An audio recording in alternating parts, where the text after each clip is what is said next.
ફરોશી.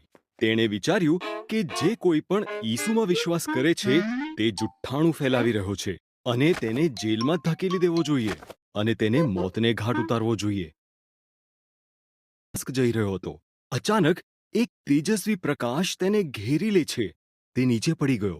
એક અવાજે કહ્યું, શાઉલ, તું મારા ઉપર કેમ આટલો ક્રૂર છે? પૂછ્યું.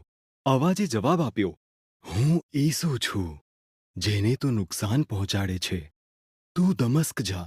ત્યાં તું શીખીશ કે તારે શું કરવું જોઈએ. થોડો હતો. તેના મિત્રો તેને દમસ્કમાં એક મકાન તરફ દોરી ગયા. શાઉલ ત્યાં 3 દિવસ સુધી રાહ જોતો રહ્યો. તેની પાસે ખાવા પીવા માટે કંઈ જ નહોતું. તેના અનુયાયીઓમાંના એક અનાન્યાને એક દર્શનમાં દેખાયા. ઈસુએ તેને શાઉલની મુલાકાત લેવા અને તેના માટે પ્રાર્થના કરવા કહ્યું, જેથી તે ફરીથી જોઈ શકે. આ માંગે છે? અનાનિયાએ ધ્રુજતા કહ્યું. ઈસુએ કહ્યું, હું જાણું છું, પરંતુ હું શાઉલનો ઉપયોગ મારા વિશે આખી દુનિયાના લોકોને કહેવા માટે કરવા માંગુ છું. ઈસુએ મને મોકલ્યો છે, તેણે કહ્યું, જેથી તું જોઈ શકે અને પવિત્ર આત્માથી ભરપૂર થાય.